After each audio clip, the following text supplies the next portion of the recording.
Okay, we are back again, and yes, this is gonna be a late night edition. I'm not gonna be on camera. Nobody else possibly is, unless they want to. But some of the guests who are coming on are definitely one is gonna be Khan, and the other one is gonna be Brownie in some brothel.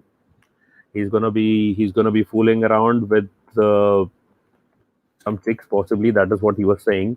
He'll be in some brothel and he'll be having fun there.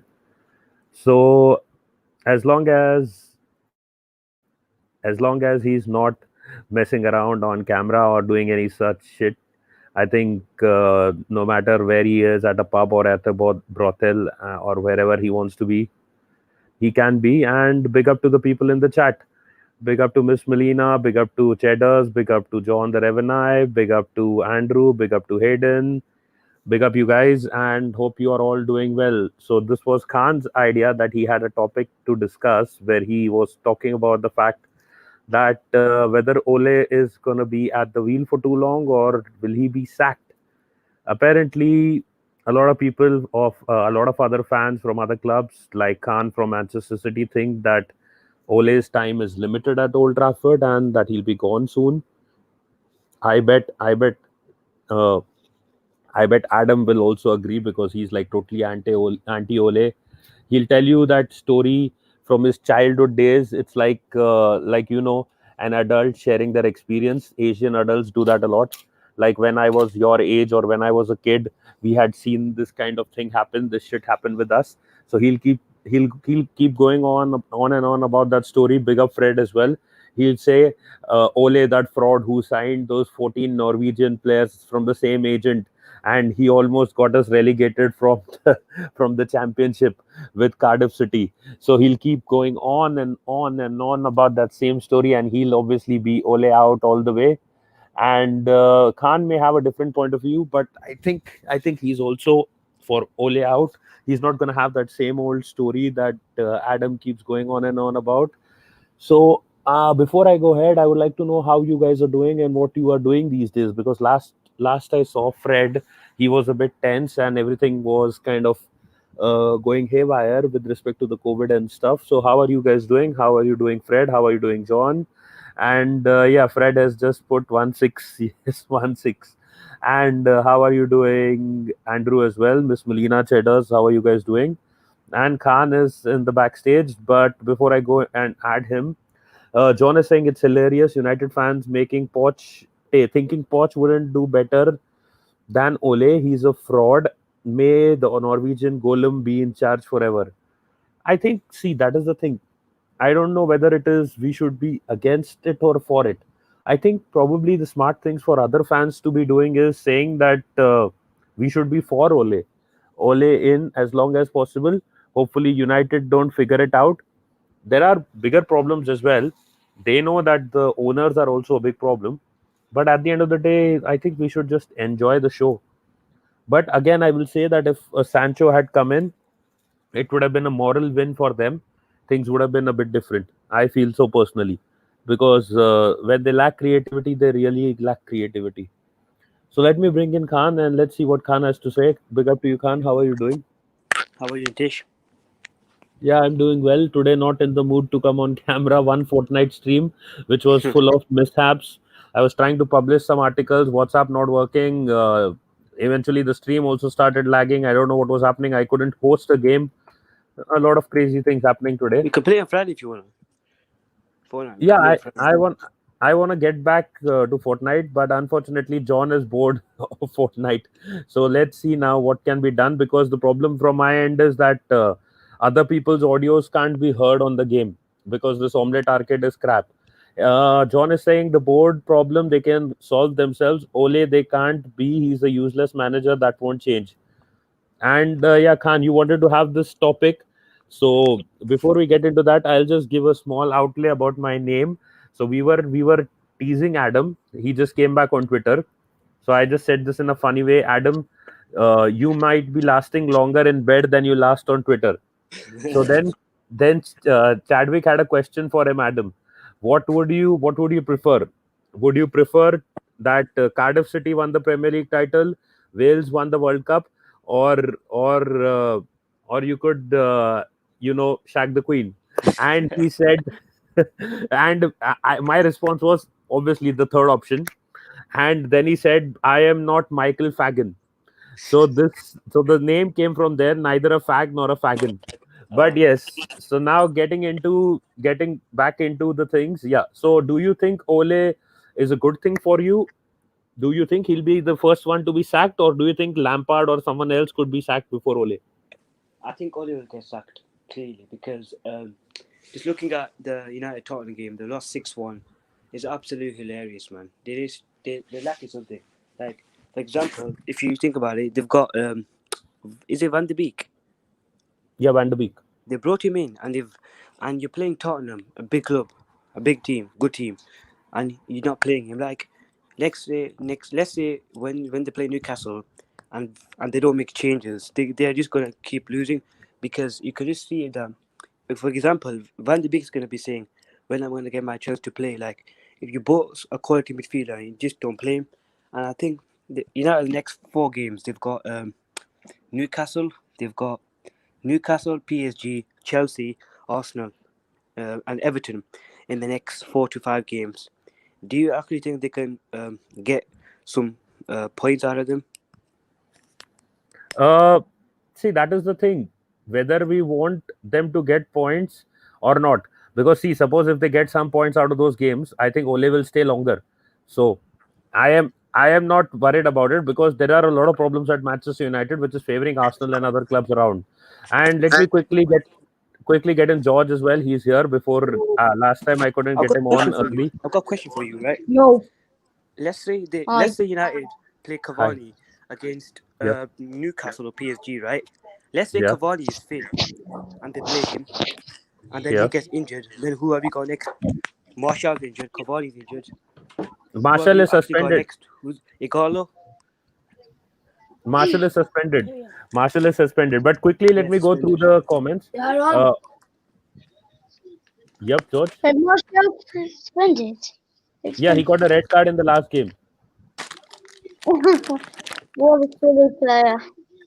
Yep. And Fred is saying Ole at the wheel. Hayden is saying Ole out, I reckon, because he's not the man for Manchester United. Quickly going, and John again talking about the hilarious fact that Ole is there.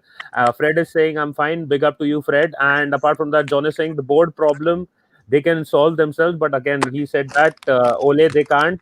They need to get rid of him. Cheddars is saying, in my opinion, he doesn't deserve to lose his job. United finished third last season. After 3 games, it's harsh to consider sacking him. Yes, Cheddars, I do get what you're trying to say, but as Khan was saying, that some crazy fixtures coming up for United. And John is saying he's never been good enough. Cheddars, the players played for themselves. Bounce. Bruno came in bounce. Okay, Ole came in bounce. When he's been called to rely on his coaching, he bottles it because there is no coaching. But I think Khan may agree on one thing. Yep. Khan may agree that Ole has been tactically good against Manchester City. So Yeah. Harvey's saying Ole stay. Cheddars is saying even if the players are playing for themselves, they still achieve third. He deserves half a season, in my opinion. John is saying keep him. They will be bantered every game. And Fred is saying, does George support Exeter? Yes, he does. And Oli on tour is saying Ole is doing great job. Ole in, he's doing a great job. So George, do you like Manchester United? They're alright, but not the best. Okay, and yeah, Khan, do you really think that Manchester United will finish in the top four, or do you think they will not finish in the top four this season? I reckon probably fifth. Probably they would. I think they'll finish eighth in the table this season. Okay, you feel that they would finish in the 8th place? But I think they still have problems which they haven't fixed. Like a lot of problems, like some bits are going wrong for them. They haven't really solved anything out. I think the fact of the matter is that they did not sign another attacking player. They may finish in the top 6. I get the feeling that, but in 6th place, because now what they have done is They've gone and gotten Alex Telles, who was going to be an upgrade to Luke Shaw. So I think they have added a bit of quality there. I think it could also impact Harry Maguire a bit. But unfortunately, the only thing, the place that they will be lacking is the creativity up front and the goals. So I don't think that is the situation that they have addressed properly. So there are more problems as well. Midfield has to be fixed. His starting 11 has to be fixed. And we have a United fan. And here it's going to go between Grimsby and Exeter. Harvey, it is. Uh, Is this the Grimsby fan? yes, it's going to erupt now. But let's Oh, not get into that right now. Adep, Firstly, let's. Yeah. Nitish, Yeah. did you hear about when United were half-time against the Spurs game? Apparently, Bruno Fernandes and Matic were fighting in the changing No, not rooms. Matic, Maguire. Bruno and Maguire, Maguire. Yeah. yeah. Bruno and Maguire were fighting. Yeah. And quickly, before I get to go into Harvey's comments and what he's saying, United are going to finish 7th according to John, Liverpool fan. Fred is saying United finishing 13th, Spurs fan. And big up to George from Alina. George went away. He always does that. But no worries. Simping Cavani. I think he's saying signing Cavani, but his autocorrect is saying Simpy. And he's saying, oh, wait. And yeah, Hayden is saying Ole needs to start performing because they are lacking in defense, and I think they play like they did against Spurs. They will lose the next match, and Ole will get sacked. And John is saying George left when Grimsby showed up, and keep Ole at the wheel. Miss Molina is saying. So Harvey, do you think Ole can produce results? I am not totally blaming him for the loss against Spurs because it was very stupid from Marshall, and at that point of time it was barely 2-1. It could have been anyone's game, but Marshall messed it up. So, what do you think about Ole? Do you think he'll be staying there long term, or till the end of the season he has time? What do you think? In my opinion, I don't think he will stay long term, but you can't blame him for everything that's going on. He wanted players that he wanted to come into the team, like Jack Grealish, Jadon Sancho, Upamecano, players like that. The players that he wanted, he didn't get. So you can't blame him for that. I blame the board again for another poor season. And they've done it with Jose, Van Gaal and Moyes every season that they was there. The last season that they were there. I know Moyes is not the best, but you're not backing the manager.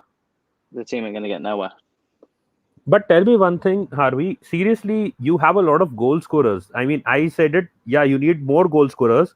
But if your players like Pogba and some of the other players are like coached well enough to play at their best level, I think the goals will not be a problem. The centre backs and the defense is a joke right now. And even David Daya cost you a lot of points last season. If Henderson starts, I think those problems are resolved more or less.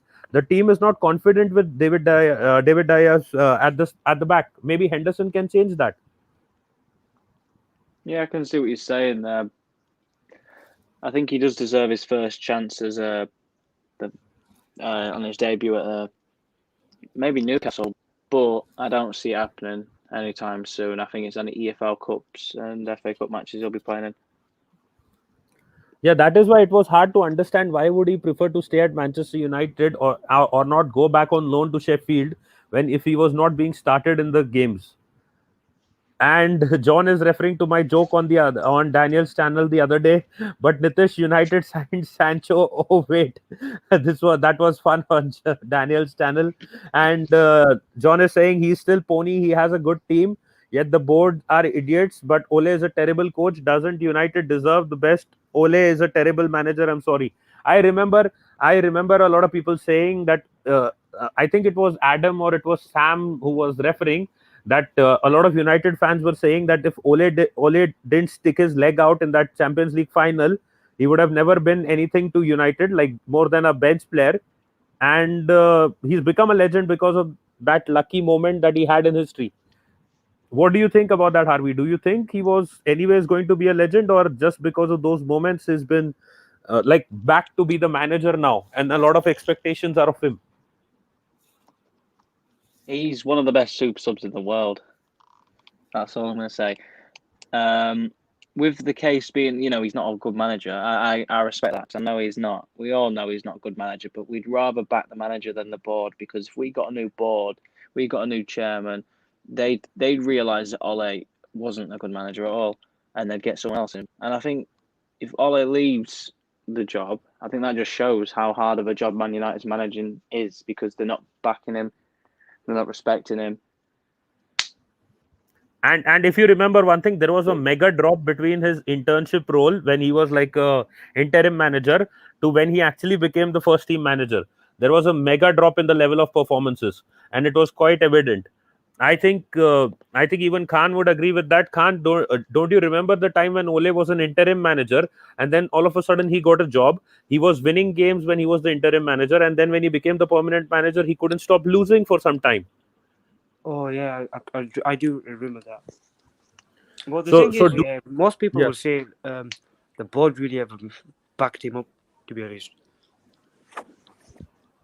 But do you think that he has become complacent as well? Because see, the difference in results probably suggested that once he got the United job, he became a bit complacent, thinking that now I am here, now I'm going to last here for a year or 2 or 3, and maybe they're not going to do anything about it. yeah. Yeah, but he's planned the league. He's planned his own, he's got Yeah. his own plans out with the own players that he wanted, and he had to now scrap them plans, and he's had to make a new plan now. It's quite hard what he's got. He's got players that he doesn't want. He's got players that he has to now deal with, like Cavani on a 2-year deal for 220k a week, stuff like that. And it is going to be 2 years we're going to have him. So it's a waste of money. I still don't understand why Phil Jones is still at Man United. No, I know. He'll probably sell some shirts literally by going door to door, not the other way around. Yeah. No, but I don't understand. But Harvey, do you think that United does not have a good enough team to win anything right now, or at least finish in the top 4 consistently? If we would have got Sancho, maybe. I'm not saying that one person makes a difference, but with our right wing at the moment, it's quite boring. We ain't got nothing down there. There's no attack. And Wan-Bissaka's not being I've got very a well question recently. question about both of you guys. Looking at United's next 4 to 5 fixtures, if Ole really doesn't get the results, he will be sacked. But then the problem is, whom will they bring in if they sack him? Will they go for Pochettino? I don't think so. Nah, I don't really know who Yeah, will go they for. will. Problem is, they've got Newcastle, Yeah, then they've I got know it. PSG, then they've got Chelsea, and then they've got Arsenal. They've got some tough fixtures coming up. Can't add some background noise. Go ahead, Harvey. I think it'll be Poch next. And they'll realise, he's always saying that he'd love to be managing Man United. Yeah, wait till you meet Ed Woodward. But That's all then I say. Pochettino hasn't won a single title. That is why Spurs got rid of him and they got Mourinho, who has. So would it make sense? Well, to be honest, he hasn't won a title, but he's got Spurs further than anyone has done in the last 5 years of him being the manager. Yeah, I understand what you're saying, but didn't even Mourinho take you to titles? And in that sense, if you're saying that, obviously, I'm agreeing with you. Mourinho helped United finish second. Now, Pochettino did the same thing for Spurs. Still, United got rid of Mourinho. Now they got a manager who has won absolutely nothing in any top flight. So that is another thing there. And so there are many things, but again, do you really think that Pochettino, if he comes in, I'm not saying he's a bad manager. I like the guy as a manager, but do you think he can get you to titles with the board being the board that they are? No. I think the problem is the board. I've said it loads of times. You can replace managers all you want. If you don't back that manager, you don't get the players he wants, the team ain't going to work. And before I add John, who's in the backstage now, I'm quickly going to say that trust me, he's saying, trust me, your board isn't changing for a long time. The Glazers are leeches until they cut the supply, until you cut their supply of money, which your fans are sheep, they won't do. And you might as well improve where you can, Harvey. So he's talking about that the board not going anywhere. Same is the situation with Arsenal. And rumors Ed Woodward is talking to Poch, so he'll bring him in. Let's see. United is the impossible job. The fans think it is 1999, but the board are American scammers in 2020. Woodward has no idea what he's doing. What is the point of Van de Beek? Cavani is Woodward's senile. And Sam had also said about sticking the leg out 1 minute before the end of the 1990 Champions League final. He was a good super sub. Didn't start as many games as he should. So Sam, hopefully Theo Walcott will be an Arsenal manager someday. I would go for Brendan Rodgers. Not seeing him leaving Leicester now. Big up Melina and John. Big up Sam as well. Cheddars would bum Rogers any day of the week. And Tish, yep, go ahead, Khan. some people are so crazy. Like they say they want Klopp. Like, do you actually think that Klopp can rebuild United if he was to be the next United manager? I think I have the perfect person here to tell you that, and here he is. And John will now speak about, can Klopp rebuild Manchester United? Look. The obvious thing here to say is, nobody can build United well, rebuild Man United while the board is there. There's nothing wrong with saying that. The problem is United fans, what's it called? Standards have dropped so much that they just they don't even care. Like, you guys don't care that you play shit. Like, you'd rather play shit and blame the board, which is nothing's going to change about the board, because your fans are all in different directions. Then wouldn't you rather get the best of what's going to change? Because yes, you can be angry that Ollie's going to be sacked, but if he keeps losing games, wouldn't you rather bring in you have to take a minimal approach to this, get the best out of what you can, because while those Glazers are there, nothing's changing. Yeah, I hope you can sign Mark Goldbridge as your next manager.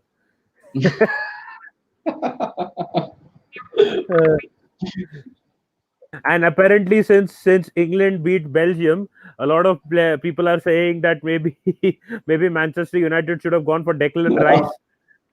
I thought you were going to say that they should have gone for Gareth Southgate. I think even England is regretting that move.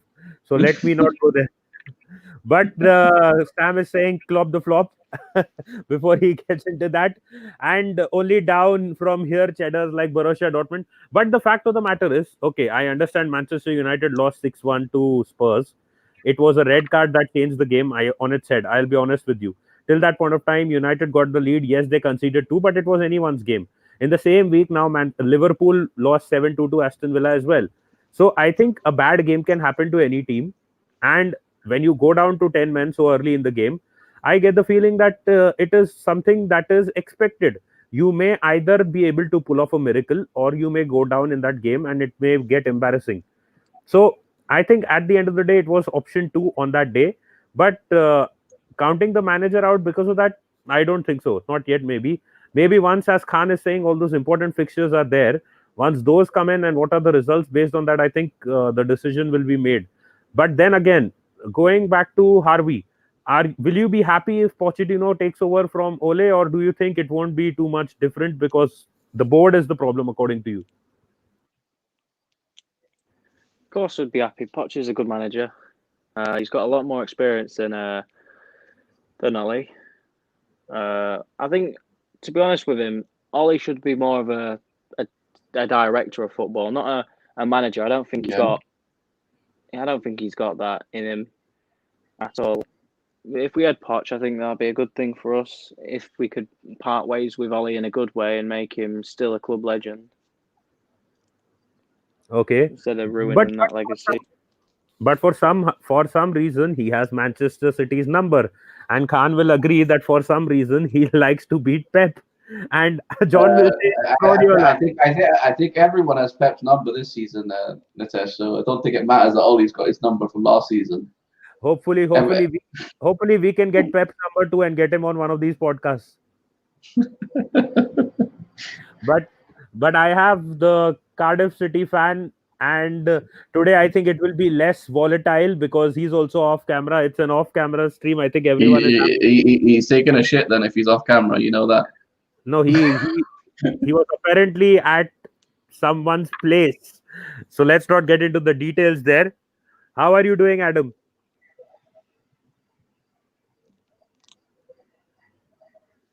Adam, you need to get the bottle out of your mouth, if that is the bottle in your mouth.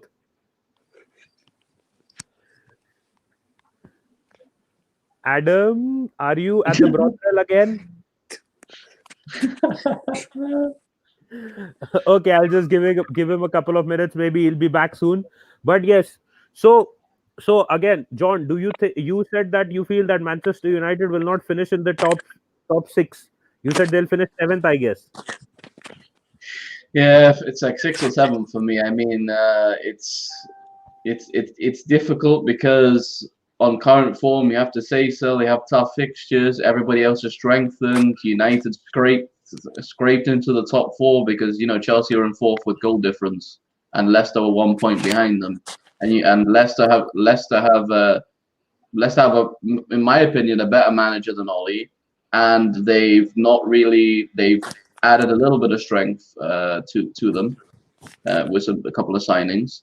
But so Leicester have strengthened. Everton, obviously, we know they have made some good signings. Leeds are doing wonders with what they've got. And Wolves always come strong. So I guess it's I don't see how they, with all the current people in the top 4, I don't see how they're going to come back into it. But maybe they'll pull a surprise. They still have a decent team, to be fair. Yeah, and the referee factor also counts there. You need to remember. penalties incoming, yeah. Yeah, but one thing, I think Adam just dropped out because he needs to swallow. I mean, his food, nothing else. But he'll be back soon, and maybe he was having food. So yeah, so going back to Khan. Khan, do you think Manchester United will finish in the top 6, or do you, as a City fan, also see them dropping out of the top 6? It's a tough one again. I think they will finish 6th place. It only depends if the board backs them up. Let's say if Ole Gunnar Solskjaer gets sacked next week and they bring in Poch and they actually do they make changes, then maybe they could finish in top 6. They won't do it, Khan. When they'll do it, they'll let all these tough fixtures pass and they'll let Ollie take the blame and then they'll sack him. That's what the plan is. I agree with John. Like, if the board doesn't back Ollie up, then you can't really do much, can you? Okay, and let's hear it from Harvey, the Manchester United fan. Where do you think Manchester United will finish at the end of this season, looking at what team you have right now and what stupid signings, according to you, that they have made, and not Ole's signings?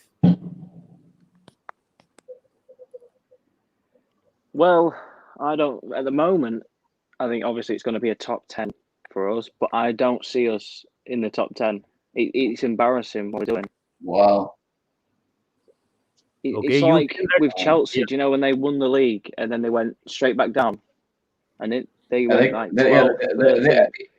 They finished. Was it 10th in the end, or was it 12th or 13th? Bloody hell.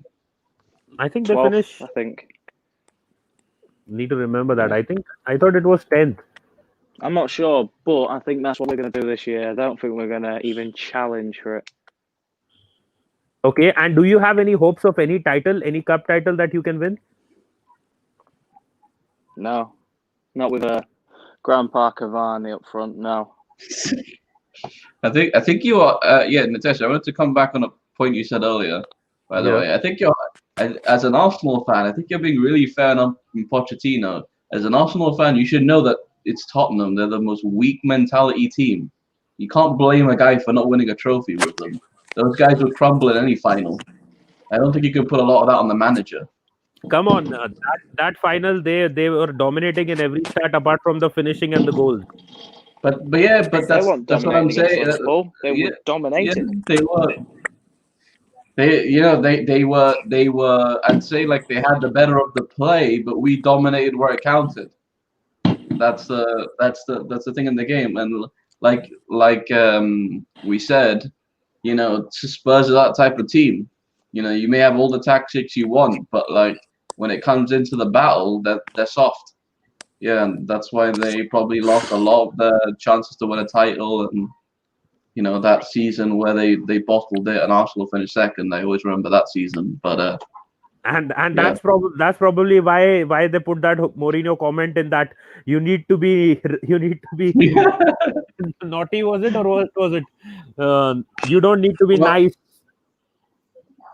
Oh yeah. Well, they've probably gone from the soft-spoken Argentinian to the complete opposite side of the spectrum. But at the end of the day, as long as Mourinho wins them titles, I think he'll stay. Otherwise, he'll be also gone in no time. I think that is the condition. You come, you win titles with us, or you get lost. As simple as that. You must say though as well. You got to give some credit to Levy recently, because I believe under Poch his signings. I don't believe that. I don't know. I don't know if Poch would have had input on those signings as well. I assume so, because he had a director of football with him at the time. But I believe he's definitely made better signings this time for Mourinho than he made for Poch. But I think yeah, Poch then I would like Poch had to raise a lot of the players' levels, and he had to bring him in, as we know, Dele Alli from lower leagues and stuff. So he had a lot more work to do. But then I would like to ask you guys, haven't we seen that in a season or two, it always happens that the owner or the board backs the manager, but beyond that they don't tend to. Like for one season, yes, Mourinho was backed at United.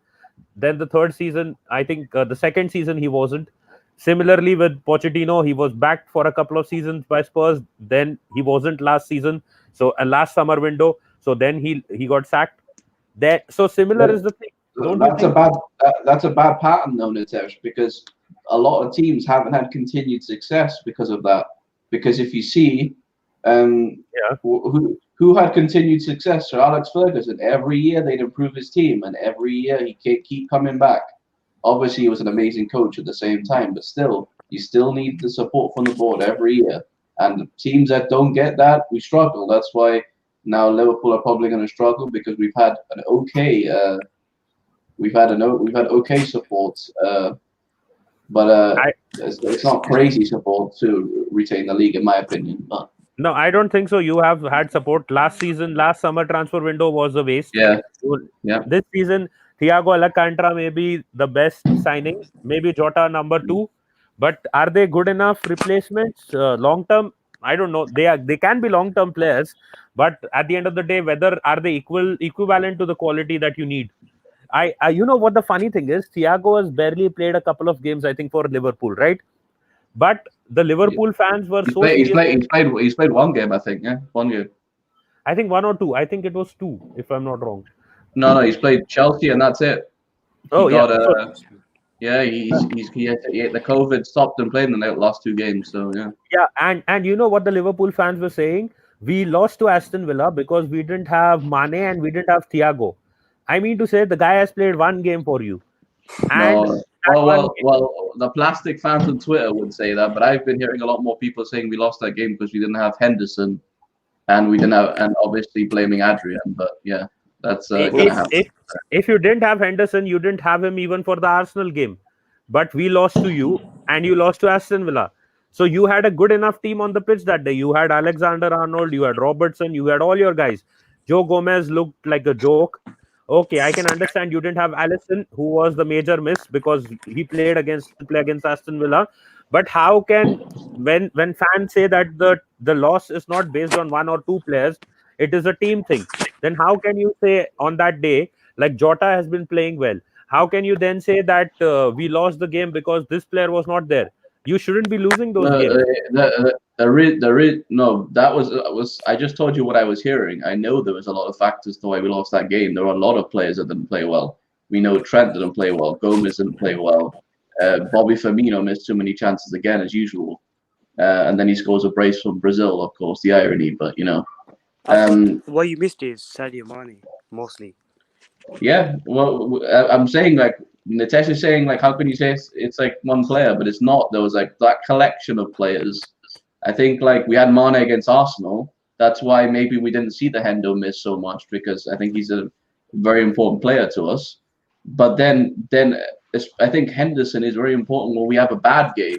If we're having a good game, I think like our team, like you say, it's a machine when we're playing well. But when you're playing bad, I think you need the extra voice in midfield that he is to like get the pressing to start properly because we obviously weren't pressing good enough that day.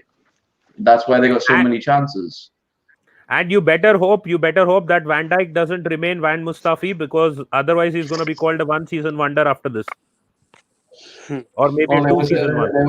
they were saying the same about Mo Salah, your favorite player, but he's still scoring goals. So He is, The but problem with Salah is he only steps up when you need him to step up. He really like he's a good player, but like he doesn't always step up. To be honest, he misses a lot of chances. Liverpool create a lot of chances. That is no, another in my thing. opinion, I think when he has like Mane around him, Thiago, he just and then he can play well because he does well with Mane, you know, link up play. But when he's just got crap players in his team, he can't really do much.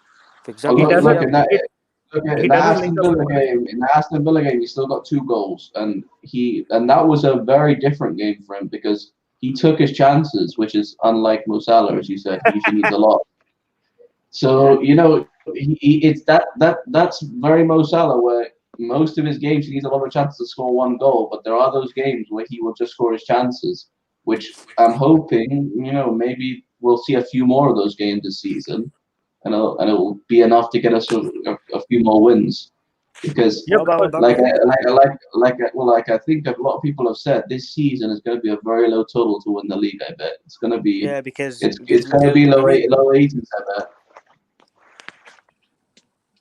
yeah, because I was just gonna say that if suppose tomorrow Mane gets injured in a game and he's out for 5 or 6 months, and Liverpool starts losing games, so can they say that we miss Mane? Can this be an excuse if they drop out of the title race early?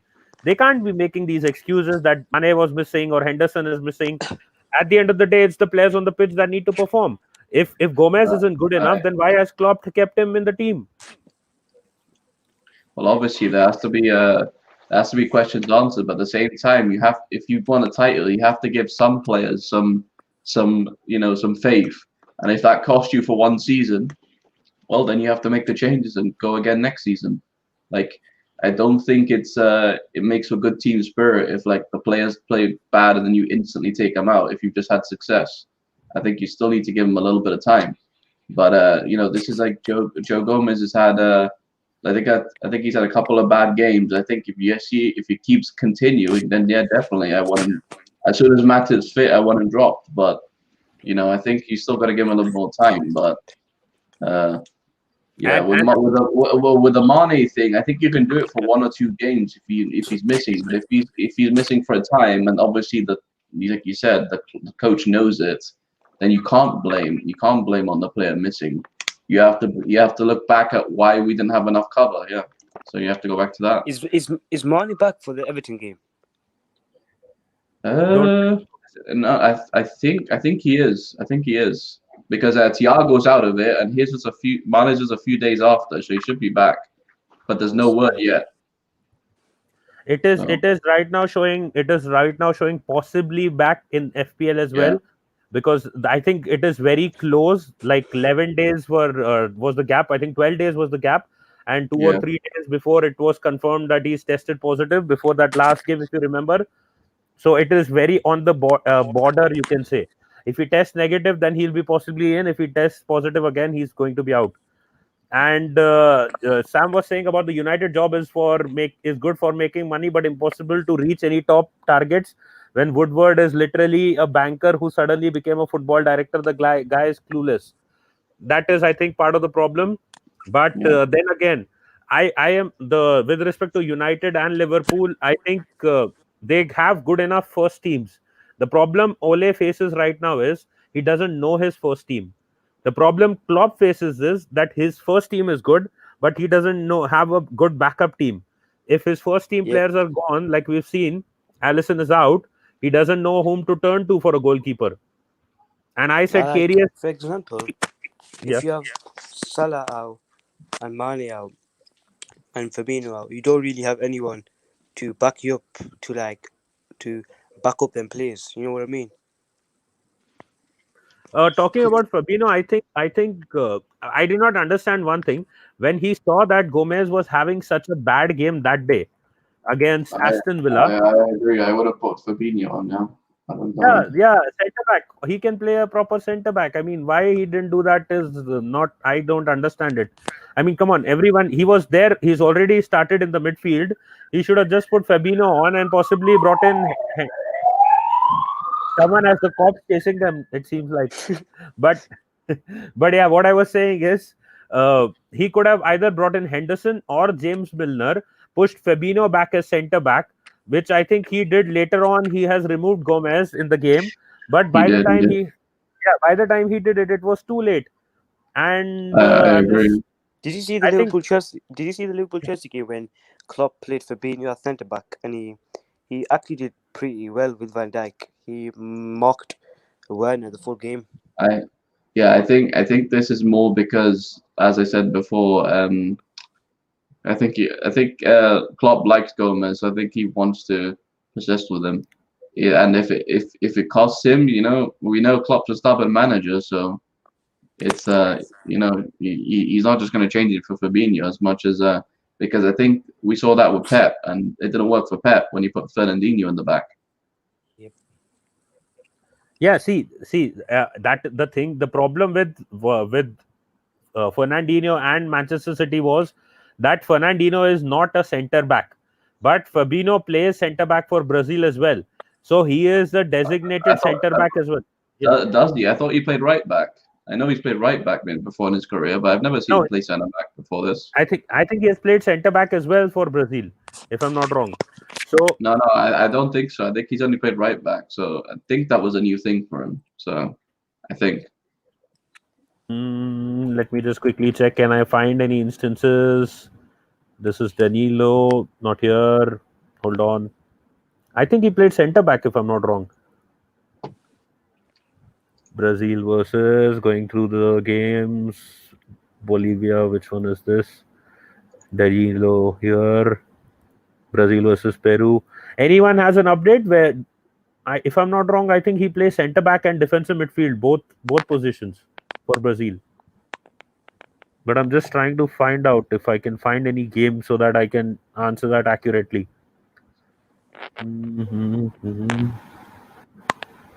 Just checking. Fabinho. I can't see him in the squad. Is he Fernandinho, Roberto Firmino? Nope. Can't see it. We'll have to really search that. Anyways, I think for John. Yeah, go ahead. Would you take Coutinho back?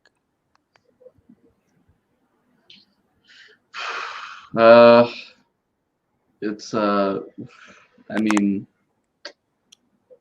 me personally, I would take him back. There's a lot of Liverpool fans that just don't like him for what he did. So probably a lot of them don't want him back. But I mean, for the variance in midfield, I'd probably take him. If Gini doesn't sign any contract, I'd take him. But come on, he helped you win the league and the Champions League with that money. It's a bit indirect, Nitesh. So Gomez was replaced in the 61st minute, and guess who came in? Curtis Jones. I'm still a bit confused. Why did he wait for 61 minutes? Well, it's probably because I know we conceded near the end, so maybe the game was. He thought he just wanted to throw hell to leather. Probably that's why he took the centre back off, and he must have put Fabinho back then, right? I'm assuming. Yeah, I guess obviously Fabinho was the one who must have gone back because he took out Gomez for Curtis Jones. So obviously at the end of the day, Jones is a midfielder. And for some reason, my phone isn't charging. That's not new. Right. But yeah, coming back quickly to Sam's comment, he's saying Gomez played for over a year without losing a game and looked very good. VVD is also dropping a bit in form. Players are human and not machines. Now they are dropping in form. The league is more open. I think John will agree with one thing that I want to say. I think Matip is any day a better center back than Gomez right now. He's very inconsistent with respect to that. He's looked Yeah. better as a right back, if you remember. Yeah, I've always rated Matip over Gomez as well, because I think Matip is also a better threat from corners as well. Scores a lot more goals, and I don't know. He always makes me feel calmer. But What's the new left back called the Liverpool? you think it's Simicus, right? Yeah, I think is he in quarantine? No, he's played for us. He's played in the Carabao, and he's played in. I can't remember if he's played in the FA Cup or. He's looked pretty good, to be honest. Hey, look, Sounds like the name of a Greek god, Simicus. Yeah, he's for me, he's a good enough replacement at least. You know, if for a couple of games for sure. Over the whole season, obviously we don't know. Again, like Nitesh said, even when Nitesh said if you lose a player for 6 months, I think I think even if you have a replacement, you still don't have that confidence in them. I don't think no matter how good the replacement is, I don't think it'll ever be the same as having your first 11. So Yeah, and one more thing, I think Trent has also reached a point of saturation. Looking at him, how he has started this season, this was Robertson last season. He's reached the point of saturation, and for some reason, he's not looking himself as of now. So I hope that is not the case in the upcoming days. he played okay for England tonight. The problem is that England are dead at attacking football, and they hardly ever played it into his wing. And the one time they played it to his wing, a goal came from it. So that shows you that he's still putting in some good crosses when he gets service. I think he hopefully it means he's gonna perk up a little bit in form. Yeah, unfortunately, Downey isn't here. Otherwise, he would have said that Liverpool's last game reminded him of a brothel where they were conceding goals like they wanted to get fucked. But yeah, so Harvey, I think anything you would like to add about that game? Well, obviously, it was a shocking result for everyone. But anything more that you would like to add that you saw in that game why Liverpool lost?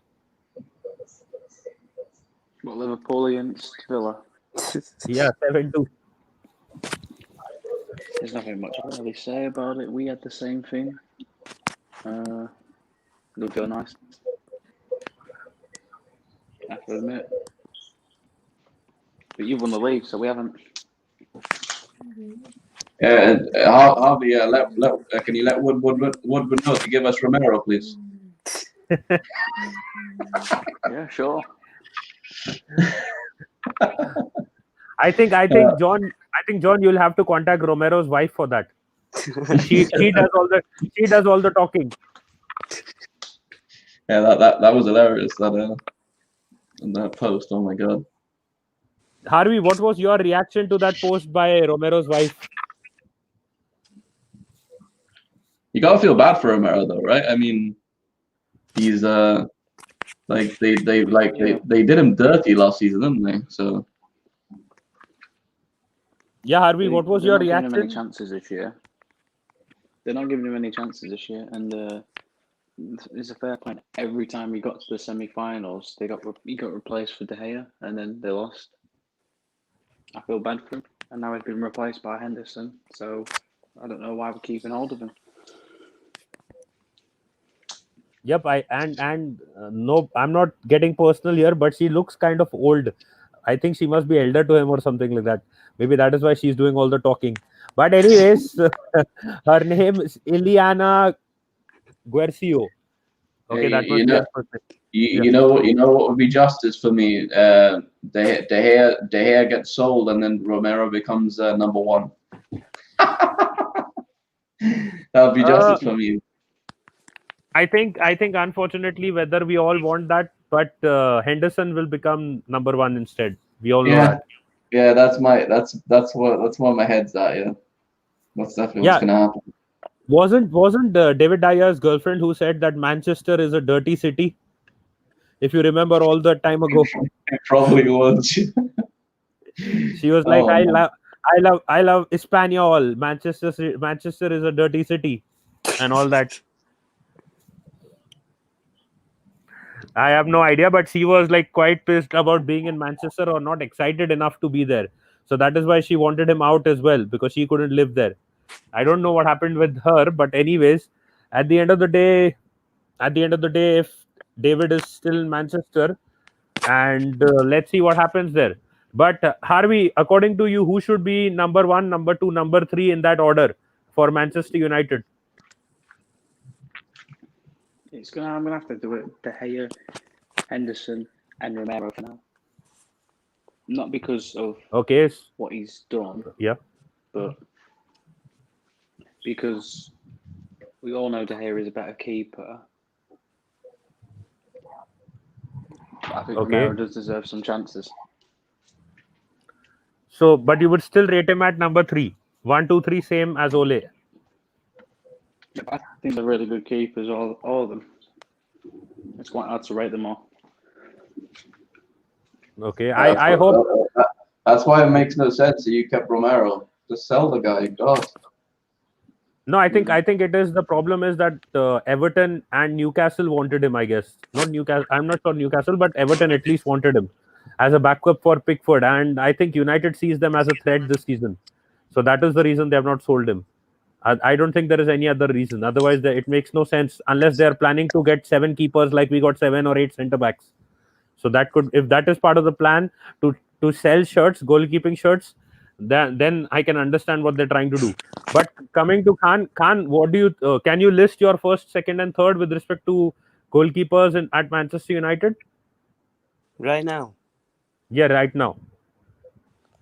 I'd probably go De Gea, Romero, Okay. and De Gea, Henderson, and Romero. Okay. I think you are also saying the same thing.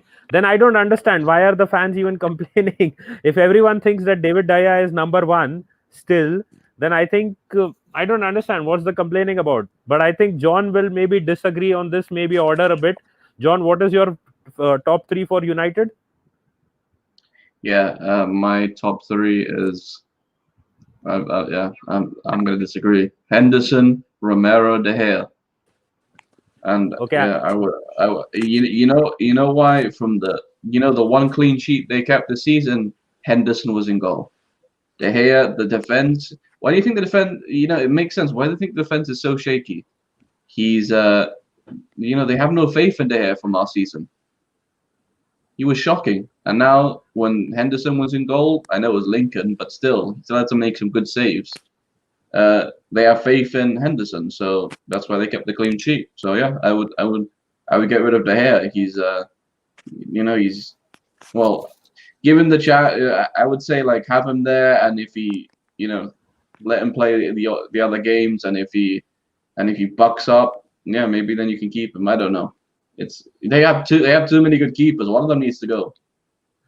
Yep. And for a few seconds, I thought there that on Khan's screen, suddenly Star Trek movie had started off.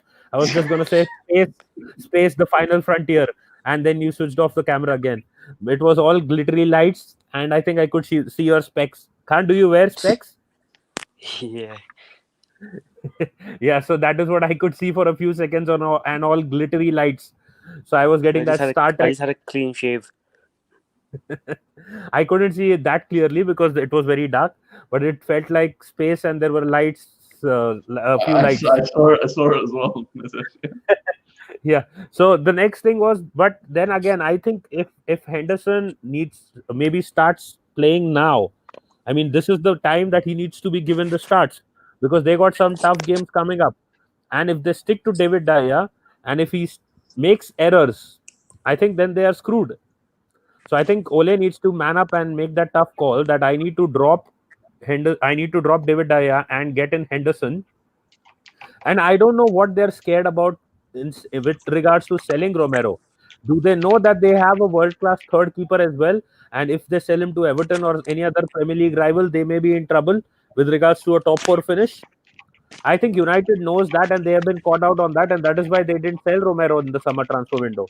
Otherwise, there is no other reason for keeping Romero at the club as well. Yeah, go ahead, Khan. You want to say something? No. Okay, so let's go into the last part of this show that where we have not shown our faces at all, and one person I feel that is not going to show his face too much. Okay, I'm gonna John show has my now. face now. John has finally shown his face now. Apart from Khan Well, coming in, I'm gonna ruin your monologue now. that was part of my agenda. We were forming the secret society that trolls Manchester United. But Harvey came in and he wrote my monologue in the first place. But yeah, on a serious note, what I was saying is one person who may not, one United signing who may not show his face too often this season is the referee. It seems for some reason, if you've seen and you noticed this recently, what has happened is all the referees have realized that there was a lot of favoritism for Manchester United last season. So if you've seen the 2 or 3 games, they have now suddenly started giving decisions against Manchester United. And the fans are like, oh, you were calling us out that referees are favoring us. Now look at what has happened. We have conceded penalties to refereeing decisions. We have done this.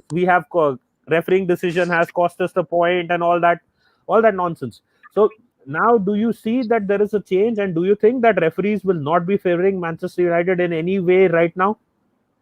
I'll start off with John first.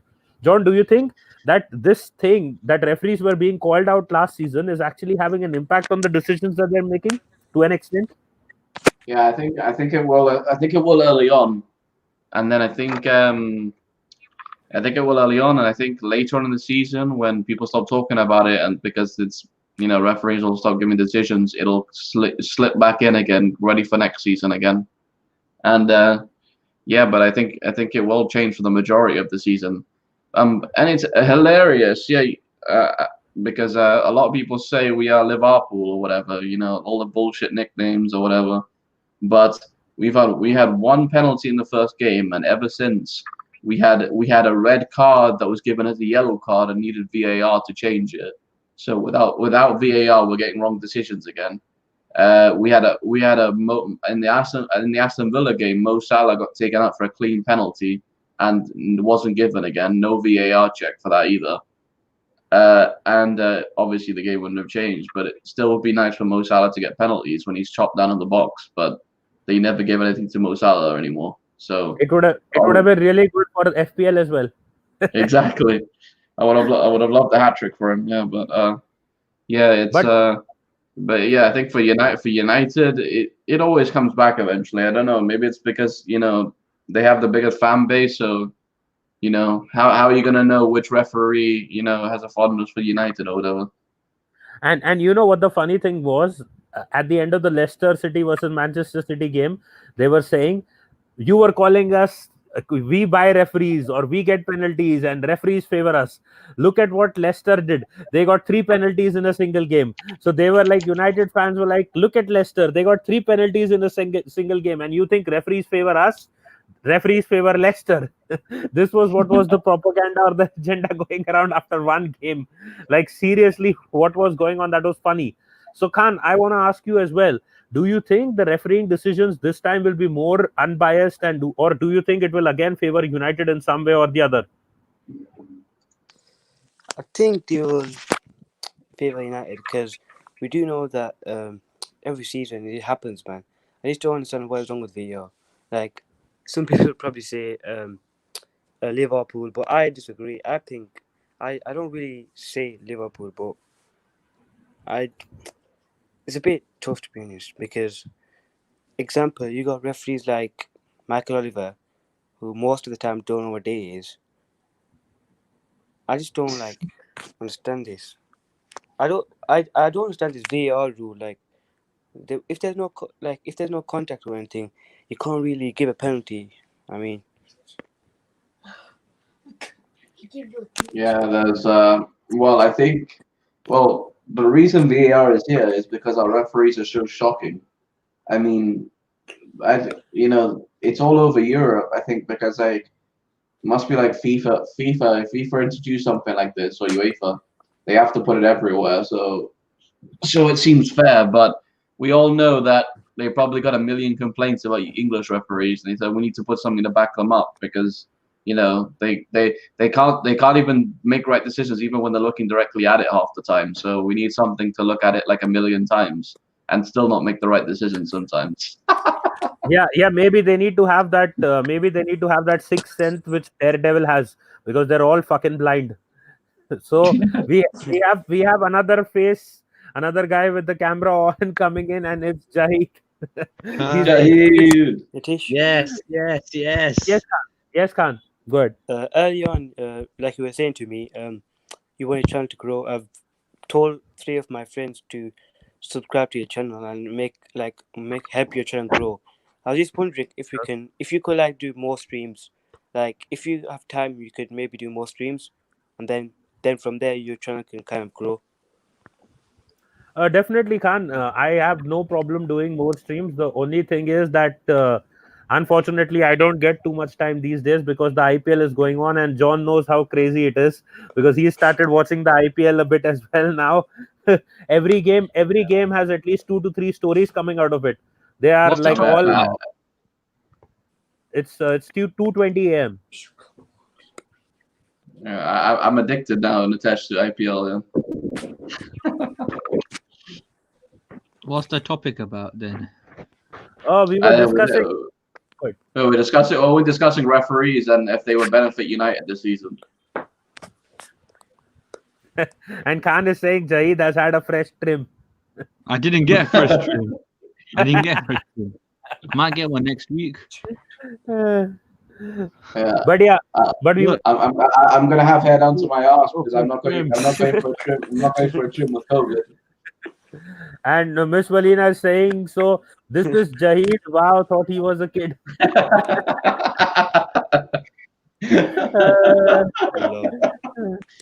Jahid's part of the kid army. He's part of the kid agenda. The kid Illuminati. Maybe Jahid can start a group called Illuminati Junior. No. Illuminati Junior. But yeah, so Jahid, we were discussing the fact. Do you think that Manchester United will be again favored in terms of refereeing decisions this year, or have you seen already that a change has been made? And just because the referees were being called out last season, that referees don't seem to be favoring them that much as per the start of the season right now. No wonder they call Manchester United. Fernandes. It's Fernandes. That's the referees always give a penalty. That's why we call them Manchester United. Always pens. I remember in the first minute, as soon as it was a penalty, everyone was like, okay, here we go again. But Spurs then retaliated and they got 2 goals before Martial got sent off. Natasha, you say that referees have Son? Sorry? Oh, Do you did rate you say Heung-min to Son? Because he's Son is a player and a half. Every time Man United just get a penalty, they always get a penalty. Every foul in the box. Yeah, I was going to say, Natasha's saying that referees haven't benefited United, but they've had a penalty in the first minute and the last minute of the game. So I don't know if you can really say Every referees referee are must be a United fan. No, I understand what you're saying, John, that they got 2 penalties as per what you're saying. But I think that those ones were penalties. I mean, like, it's not as if it was a dive or something. I think this is only. Don't worry, the Bruno stamp and falling over for a penalty is going to happen. It's going to happen again. I think this is what Ole's tactics actually are. Go to the box, get pulled over, get tackled, fall down in a classy way, or like Dodgy way. In a dodgy way, or or as if you're in the middle of on a swimming pool board, fall down, get penalty, convert penalty, go home with all 3 points. I think that is Ole's main tactic. No, you know Ole's tactic. Go out and enjoy yourselves. That's the earliest tactics. Maybe he says go out and enjoy yourselves, and then they start diving. Okay. Let's get a prediction here. This will be the funniest prediction that anyone has ever made, and I think Khan has to go in 2 minutes. So let's start off with Khan. Khan, how many penalties do you think United will get this season?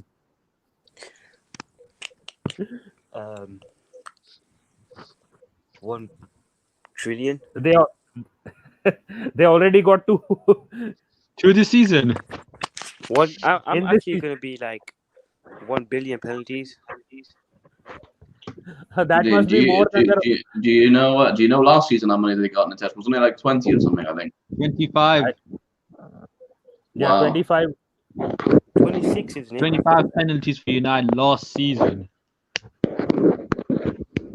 And then they're the ones who are saying Liverpool. Like, I don't understand. VAR.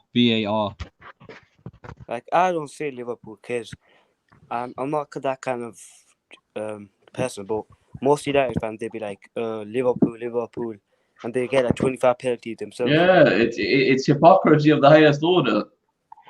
It makes me laugh every time. I have a special gift for you guys in the meantime. Yeah.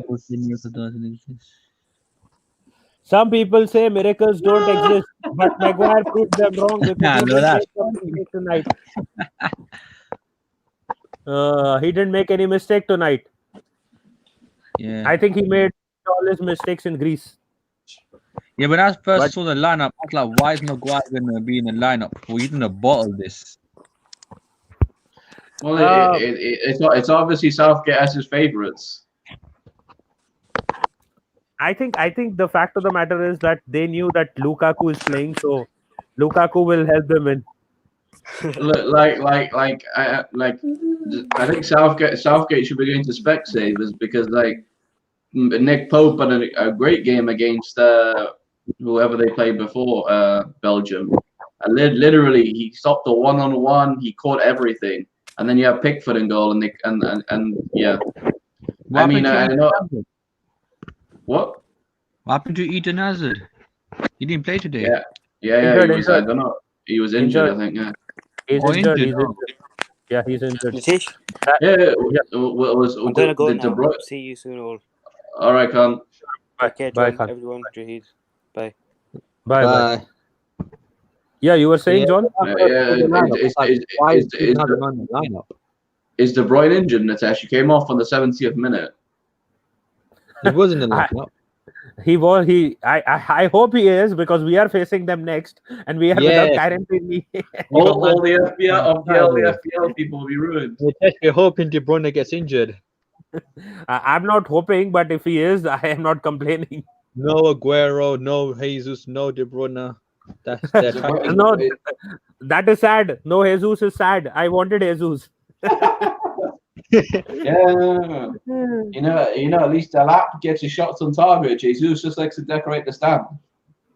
No, without David Silva, Man City will have a bit of midfield problem. Yes, is Foden not ready yet, in your opinion, Tash? Who's not ready yet? Foden. Yeah. I think he's not. He's been dropped because of that scandal that they had. But yeah, I think the only person who's not ready yet is Pep Guardiola. Since Arteta's moved to Arsenal, he's not been the same manager. He's lost his mojo. No, Natesh, you're saying too much truth, Natesh, because apparently to other people it's because his mother died that now he's terrible. His managerial capabilities have gone down. It's not the same season for Pep Guardiola. He's going to go out with a whimper. According to whom? Who said that? I think you know that Hugh Wizzy guy. He said that on the kickoff. Who's he? Wizzy? Hugh Wizzy is an Arsenal fan. Okay. He's on the kickoff with True Geordie. You know the kickoff. No, I don't think so. I've not seen it. Well, it's a big like football watch along channel, and yeah, they got like 1 million subs. I think True Geordie has 1 million subs. Yeah. But she passed away in April, So what does that have to do with his form right now? And how can someone even relate to that? I Because think this. you know what they'll say, Natasha. It's his mother. You know, it takes a lot of time to get over a parent passing away. So now he's not going to be the same during the season. They're giving the excuses already there. They gave that for Saliba as well 3 months ago. Yeah. I mean, Exactly. work is work, and if you're not emotionally ready, then you will take a leave of absence. But I don't know why they like to keep rolling these excuses around. I still don't understand it. How can Look, from what I've heard, what I've felt of loss of family members, I think my grandfather's death hit me quite hard. From what I remember, even if, let's say, one of my parents were to die, well, obviously I haven't experienced it myself yet, but like I could definitely see like a month or two you being awful and stuck in your house and not feeling yourself and all that. But after a few months, like you will still get emotional time to time thinking about them. But I don't think like it will like completely. You won't be able to do anything. You won't have motivation. You'll ruin your day. I think eventually you do get to power through it. I think like I don't think it's. I think months is too long. Sorry. I think Yeah. don't you think Sir Alex Ferguson ever lost someone while he was manager? Arsene Wenger lost someone. I think if these are the things these are the excuses that they are trying to give now, then I think Pep Guardiola is a sissy and a softie at the end of the day, because of the fact he is not doing his job. If he was emotionally not ready for taking charge of the next season, he would have probably left at the end of the last season. But he didn't. But if they're saying that at the end of it all they are like making this excuse to defend his poor showing, so then I think then they're tagging him as a softie, I should rather say. So I think it's like work is work. When you're on the pitch, when you're doing your work, I think you are focused on it. And I think they should not make such excuses, because it is kind of in a way demeaning as well when they are just blaming everything on that loss, which is already, unless the manager himself says something, like shows something that he's a bit emotional about things, the person himself, like same thing with Saliba, they are making all these excuses for why he's not in the team, they are saying he's mentally weak because of the same reason. It is not that. You can, if you're mentally weak, then he would have gone back to Saint Etienne the day he was not feeling comfortable at Arsenal. So people like to give their opinions, and then they like to justify their opinions as facts a lot of time on social media platforms. So that is the case again with this. You give your opinion, but doesn't mean that it is always a fact. Yes, it can be a difference maker, it can be somewhat accurate, but unless the person or himself or herself doesn't say it, it's not a fact. Yeah, Jahid, do you think, have you seen a difference in Pep Guardiola's managerial skills or performances in recent Yeah, times? a big, massive difference. Before Pep Guardiola came, I think City played they played okay before Pep Guardiola. But when Pep Guardiola came, he was the one that fixed the team. He sorted out De Bruyne. He's the one that sorted out Aguero, Sterling, Morris, and it's because of them that they're helping City to win 2 titles. Yeah, I think the biggest threat right now for Arsenal will be Mahrez in the upcoming match. I think Mahrez will be our biggest threat, according to me. John, who do you think will be the biggest threat for Arsenal in the upcoming game against Manchester City? If Kevin De Bruyne is injured, considering that. Raheem Sterling for me. Your favorite City player. You know, he's the Mo Salah of City. He'll miss 5 chances and score 1, so he'll be on the score sheet. But at least, you know, he's not Gabriel Jesus and doesn't miss all 6 chances. So, do you think Arsenal will beat City? For me, no. Not for me. For me, I think you'll get a draw. So it is good that I was saying that Everton will beat Liverpool. You saying Arsenal will not beat City, and I saying Everton will beat Liverpool. But yeah, Sam has put in a comment as well. Not being able to play 5 months after the passing of a close family member is not normal. Many players play shortly after a loss to prove a point. People react differently, but this is not normal. No, and the other thing is, and Sam, the other thing that I want to add to that is, if someone is not feeling well or ready to play, they will ask for an extended leave of absence because you don't want to be playing poorly. The same thing goes with if it is in the case of Pep Guardiola, he would have said that I need some time off, and maybe an assistant manager or someone else would have been put in charge for some time, and then he would have made a return in a few months. Because the best solution, I think, is to be around your close ones. So the ones, I mean, the other family members or your close ones. So at the end of the day, I think these are excuses that people on social media are nowadays making because of the pandemic and the emotional side of things, and because people are very emotional about things right now because of this whole pandemic, and because it is a one-off situation that we are all in. Somehow, some people accept it, and some people, you can say, endorse it as well, because of the fact that the world is in such a situation of a pandemic. If it was any normal situation, I think most people would have rubbished it off and said that this is absolute crap. When you don't know the facts, don't start putting words into other people's mouth. But And at the end of the day, Natesh, the world. You're right. The world is very emotional right now. I mean, the other day, the UN made up a word for when a man interrupts a woman. That's how triggered people are right now. did you see the backstory that I sent you of the Beauty and the Beast on Twitter? Yeah. Oh my God, that was great. Yeah. Yeah, Oh, because wow. it was becoming a headache. So I'll say, I'll give you the reason why. So there is this girl that I used to like for a long time now. So now what she's like obsessed with this Disney movie called Frozen. So she thinks everything will be as perfect as Frozen. I mean, I've not seen the damn thing, but yeah. So frozen. Everything, all our statuses, all our everything will be able to frozen. And I was trying to tell her Frozen is a fictional. Who's echoing? I think Zaid is echoing. So I was trying to tell her that Frozen is a fictional movie. It's not real. It's not real. Most of Disney's stuff is not real. You need to step into reality. This is real life. And then she got pissed. Then she Wait, before that, Sam is saying obsessed with Frozen, so Nitish bumped her with the character.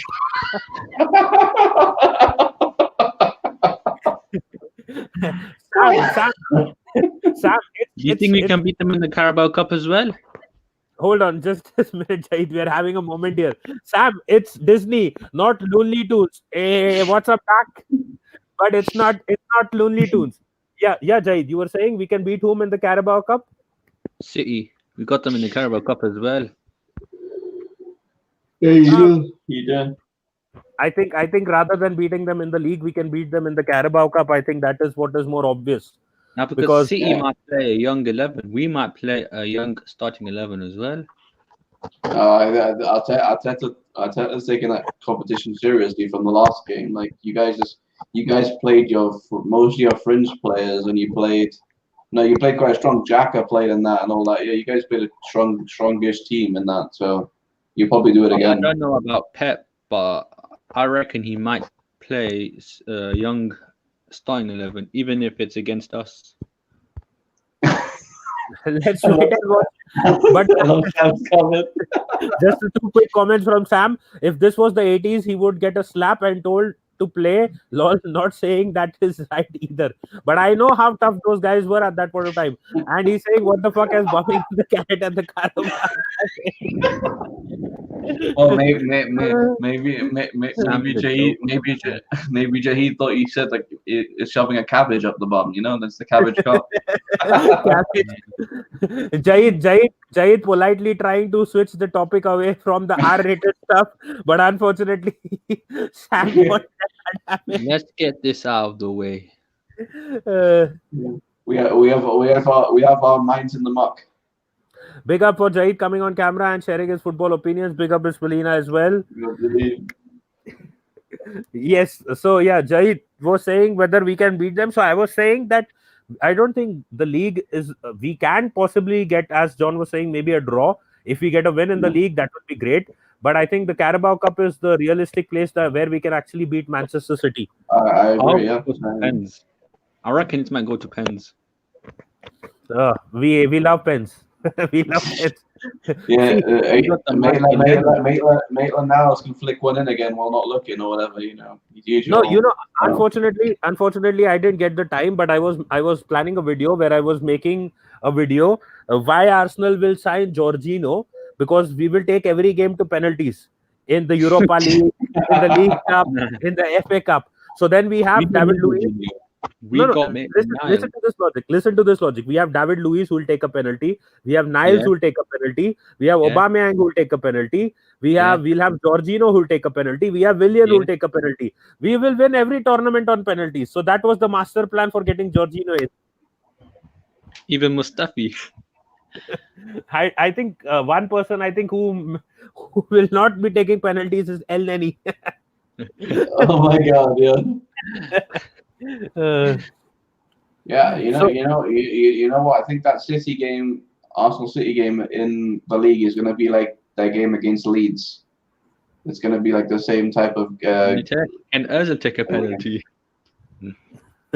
Ozil will not be taking penalties. He'll be paying penalties soon if he doesn't cut his crap off on Twitter. That man ain't stopping, man. He's a clown. Apparently, he's not been even picked in the Europa League squad, so he's not going to be taking shit. He's going to be taking.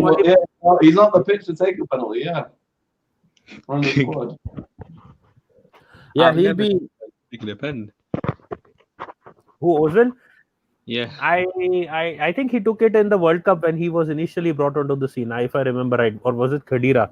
I don't remember. Maybe I think both of them took penalties at that point of time, but since then he's only been paying penalties for doing stupid things. But not at Arsenal.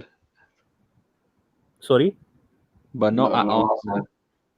No, I was saying he's been paying penalties. That means he's been losing his place in the first team. Then he's lost his place in the squad. He's been apparently that's like some website had reported that because Arsenal defamed Ozil when he said that I'll be paying what's his name, Gunnosaurus. Gunnosaurus, yeah. Forgot his real name. Gary? No, what is his real name? Wait, Jake. What was his real name? I forgot his real name now. Whose full name is not Gunnosaurus Rex. What's his name? Mascot Jerry. I think his name is Jerry. Yeah, I think his name is Jerry. So when he said that he'll be paying Jerry's wages, apparently a few fans and maybe someone said that Ozil is trying to show off, like I did, obviously. And apparently, it's a fiasco, yeah.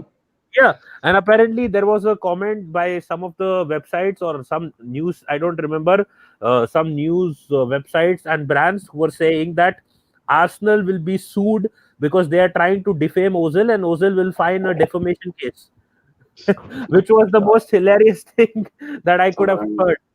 I mean, what does this have to do with Arsenal in the first place? The fans were the ones who were... sad to see him sacked.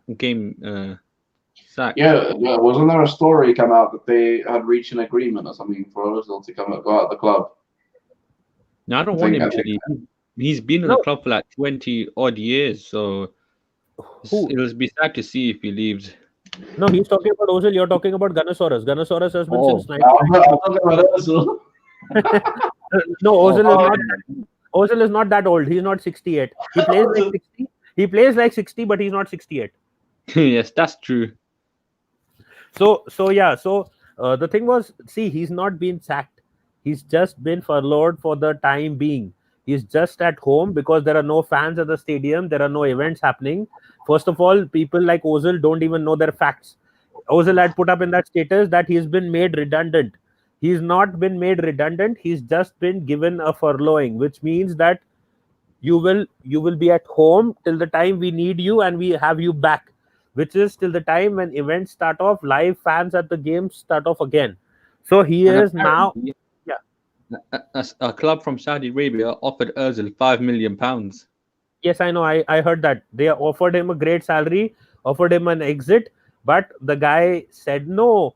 because he knows that once he goes to Saudi, he's not going to be getting any kind of endorsements, any kind of influencer offers, any kind of sponsorship deals, and he will be living the life of a third-rate, not a third-rate, you can say third-rate Fortnite player. I don't understand. Why doesn't he want to leave? Oh, like Nitesh said, he likes his deals, he likes his things he's on right now. He doesn't really give a shit about playing football because he would have left if he really wanted to play football. He just wants to play Fortnite. High wages. He wants to just suck the money out of Arsenal.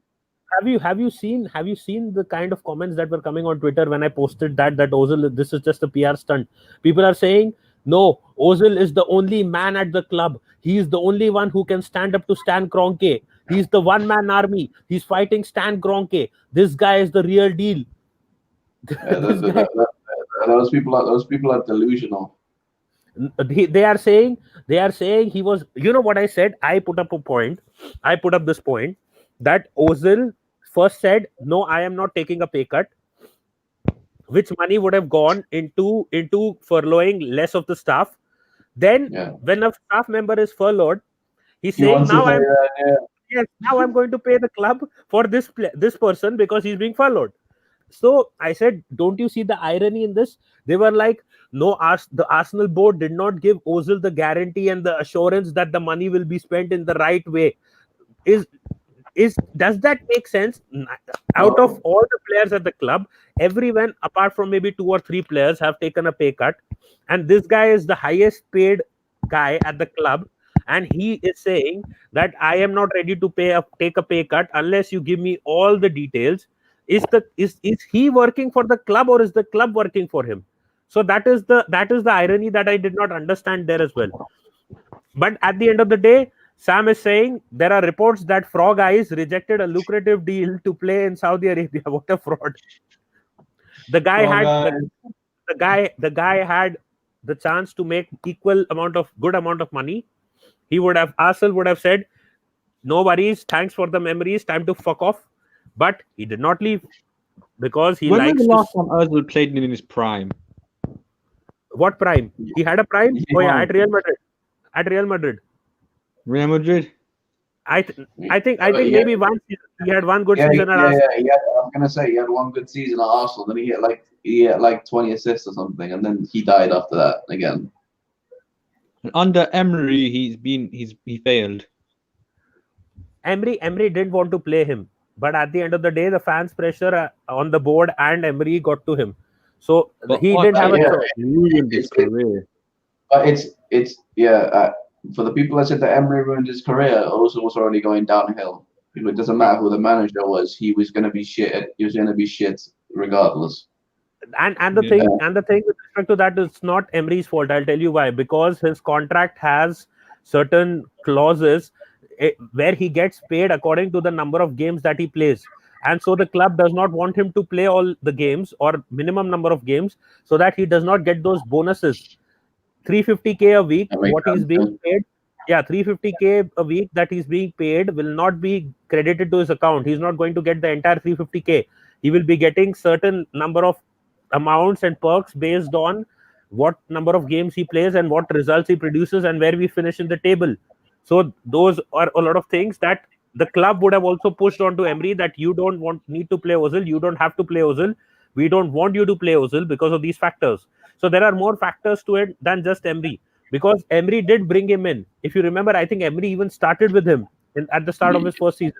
Yeah, he tried. I think every manager comes in, gives the players a chance, but we know what Emery's playing style was like. So Ozil was never going to fit the way Emery wanted to play, because Emery likes high energy players, and Ozil just gives no energy. He just waits up there and does his thing. And you know what the funny part about this Arsenal fan base is? Emery's team went downhill when Aaron Ramsey was injured because no creative midfielder. Sure. Now they all complain. They all crib. We don't have a creative midfielder. We don't have a creative midfielder. We don't have a creative midfielder. So, but when you talk about Arsenal under Emery when Ramsey was injured,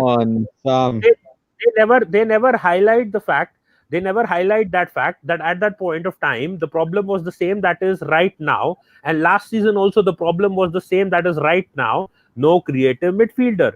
If Ramsey would have been fit, we would have finished in the top 4 in that season and probably even won the Europa League title against Chelsea. But because we did not have a backup creative midfielder at that point of time, we struggled. The next season when Ramsey left, we did not have a creative midfielder in the team, so we struggled. Now they say the same thing under Arteta, but they do not point that out at that point of time. And Sam is saying Ozil's 18th season assist season was good, but this is Giroud forgot where the goal was after Christmas. That Sam, the thing again is no backup striker. If Giroud was not playing, he was not scoring. Keep a backup. Chelsea has a backup. Sorry, Danny Welbeck. he was not there at Arsenal. It was he Theo left by Walcott, that point, right? Yeah. Theo Walcott and Yaya Sanogo. I would have kept Yaya Sanogo. For what? We don't need a third mascot. Yeah, I would have kept him. He's still quite young. He's a third mascot. That's what he is. I don't know what Arsene Wenger was thinking. Probably Arsene Wenger was shagging his mom as well. Apart from that other mistress that he had. And what about Chuba Akpom? Not ready. He never got his. Yeah, got he's at Middlesbrough now, right? I think he went back to Middlesbrough now. No, I think he's gone to Hull. No, I'm sure it was Middlesbrough. I'll look again. Let's see. So one of you will get proven wrong, and the answer is he's at Middlesbrough. Okay. Yeah, I think. He's at Hull. He must have been at Hull maybe last season. Yeah, he was in 2015 on loan. And the He was greatest at- of all time, Lord Bentner. I think Bentner was criticized because of the fact that he was also missing chances like Salah and Sterling. So he was the same. And one more thing, if you saw his games for his national side for Denmark, he was a totally different player. Same thing applies for Senderos as well. They were totally different players for the national team. Those guys must have really been at another level for the national team. But for Arsenal, just didn't get the feeling, and I blame Wenger for that as well. And Sam is saying Wenger must have been on drugs for sure.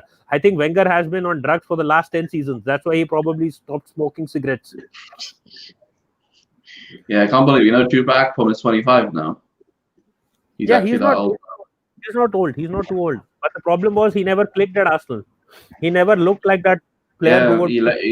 Yeah, you're right. He left in 2018, went to PAOK, or however you pronounce that, and then he POK. He was a POK, and sporting director, I think. Who? Wenger. Wenger wants what? He was a sporting director. Wenger is not a sporting director. He's with UEFA right now. oh, you think was he in the past or something? No, No, at Wenger. UEFA. No, he's not the sporting director. I No, think. he's something else, and he's a director of something else, I think, but not sporting director. Yeah. He's the director of drugs in UEFA.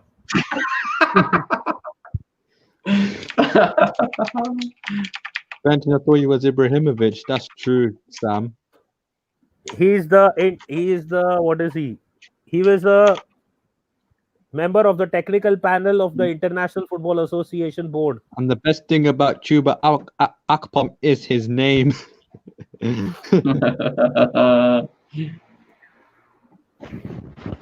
Yep. Yeah. He sounds like a Chuba. It wasn't Chupa, it was Chuba. He sounds like a Chuba from Cuba. Chuba What are from the young Cuba. players we had in the past? I remember Sanogo, Akpom. He was a Chuba. He wasn't a Cuba. See, the problem, I am saying this again, just watch Bentner play for Denmark. Just watch him play for Denmark. You will see a different player. You will see Denmark's own Ronaldo there. Wenger is at FIFA stealing money. And this one, he's Chewbacca. Chewbacca. Chuba Akpom.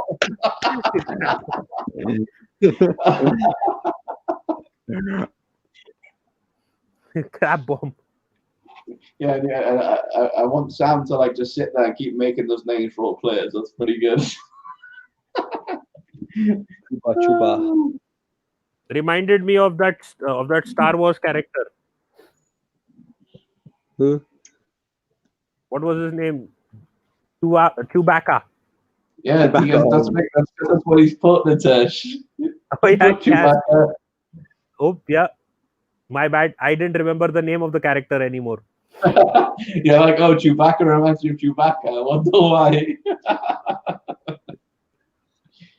But we all know the typical name, Mesut Poppins.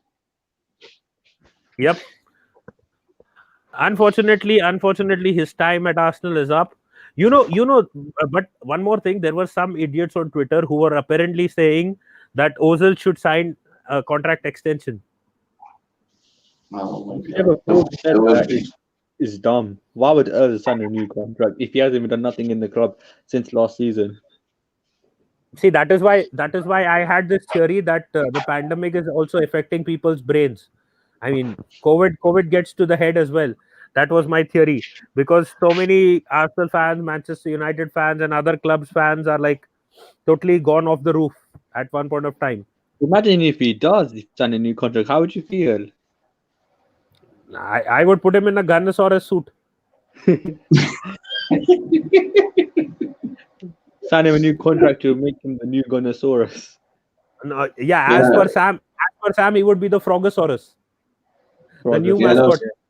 No, sign up Mesut to a £1 a week contract. Frogosaurus. Yeah. Not even a pound, a pea. Yeah, and anyways, he can be sent to the kids' parties because of his eyes. They laugh. Frogosaurus Rex. But anyways, let's move on. Let's not waste our time on a player who's already wasted enough of our time.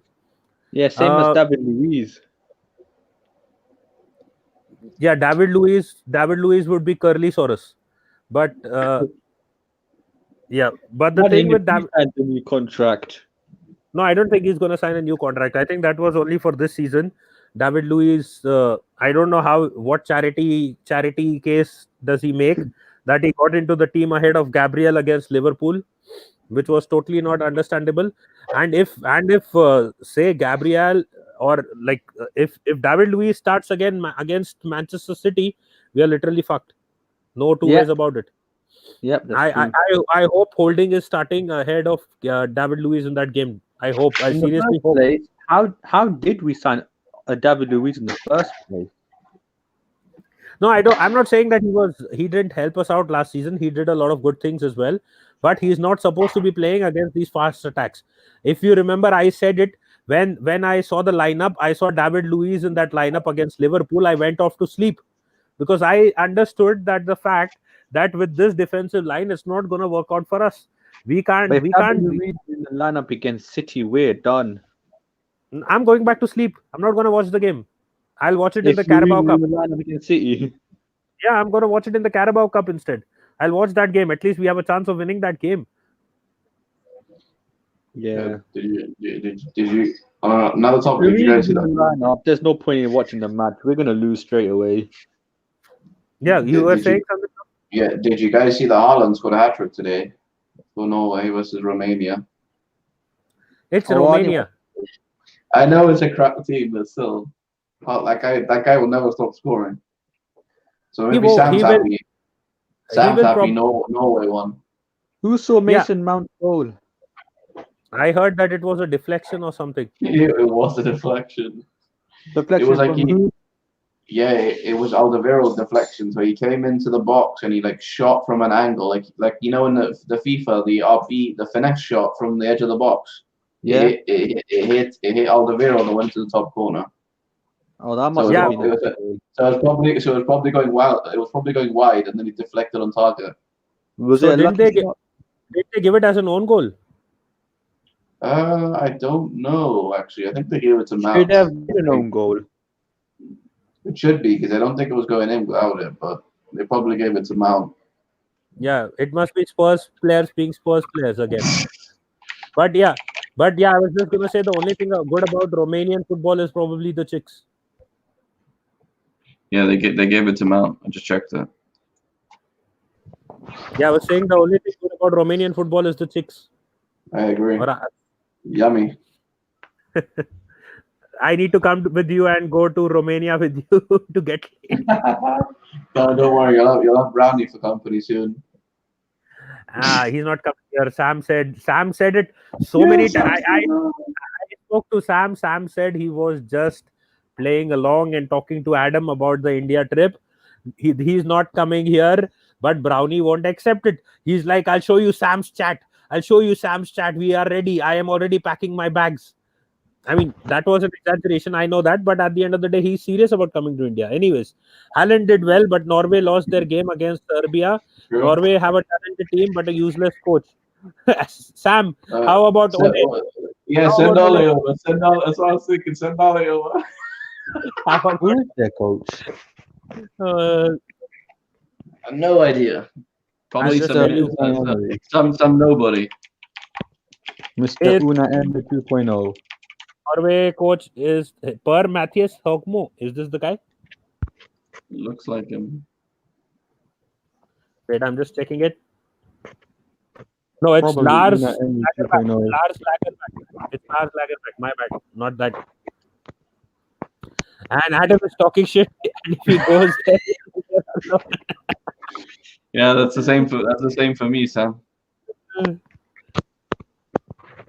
You know, I'm starting to like IPL, but not even IPL is as good to get a trip with Brownie. and Solebag is the favorite to take over. Okay, that is why maybe it showed up there. So Lagerback is previous Sweden coach and Iceland coach. Huh? Then why does this say that Norway coach national team? When I put it, it says Lars Lagerback. What the fuck? Google is drunk. Lagerback? Yeah, it says Norway national football team on Google and Wikipedia. Never heard of this either. It does say that, yeah. So who's the current coach? It says Lars Lagerback is the current coach.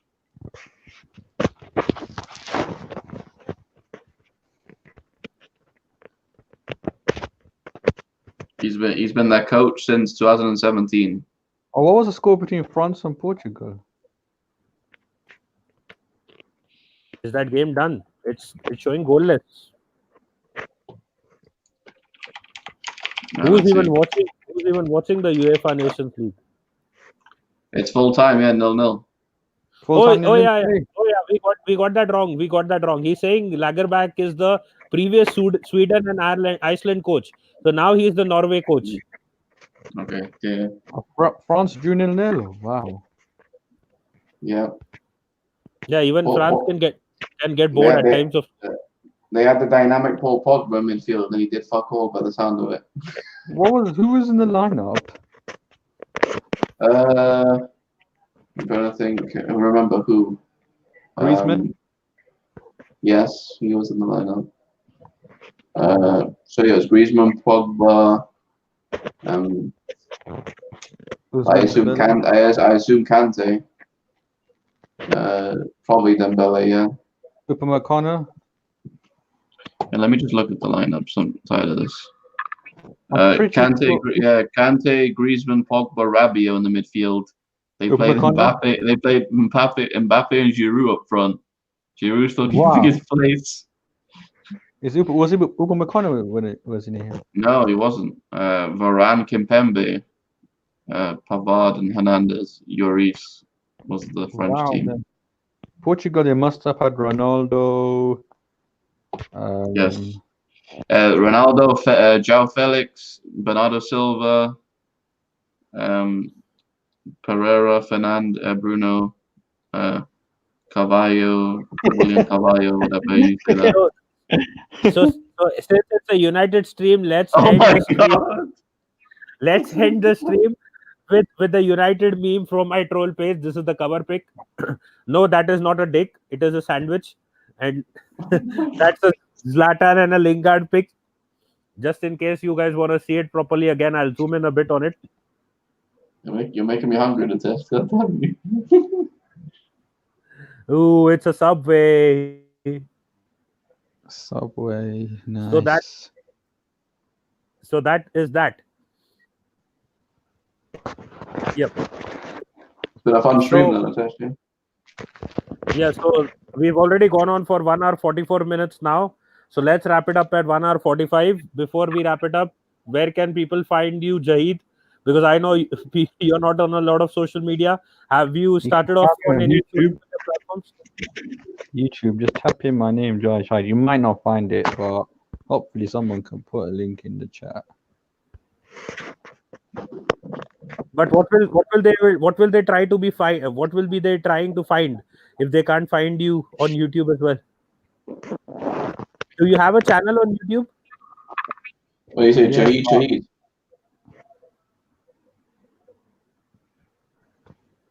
Oh, look who's coming late, Nitesh. Oh, Ronnie! The brothel man. He came early as Mesut Ozil. What a crazy night I have had. The brothel. Is that like all your nights, Brownie? Brownie came early as Mesut Ozil. Brownie is brothel nights. I'm still thinking, is it brothel or brothel? Brothel nights. It's more like brothel, but fuck it. Brothel, yeah. Yeah. I don't know why they pronounce it with that R. I think maybe that is the American way of saying it. I don't know. What do they say? Brothel.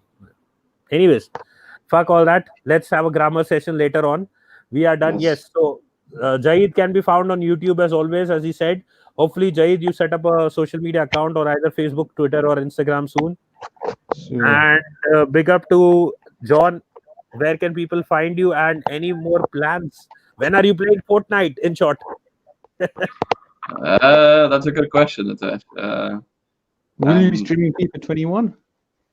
Yeah, I want to stream FIFA for sure. I've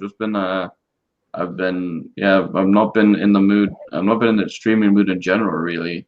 And but hopefully I can get back on it soon because I'll probably start streaming again this week because I need to. But honestly, I think more my one monitor setup is really pissing me off because I don't. It's hard enough to game on my own with one monitor, let alone keep track of a stream as well.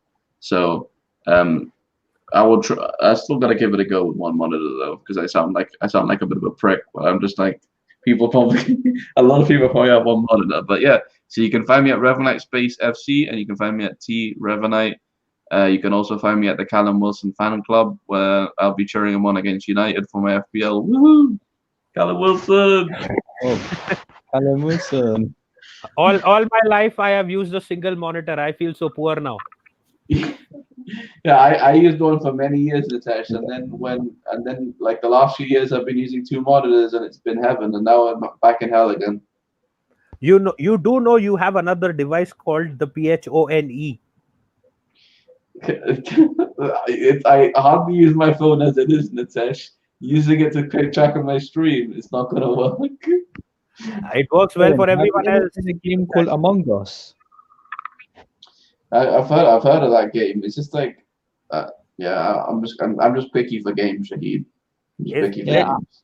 This Did game Mesut must have Ozil came make out today, but now it's gone viral. Did Mesut Ozil make it? He's trying to say among us, but he's not.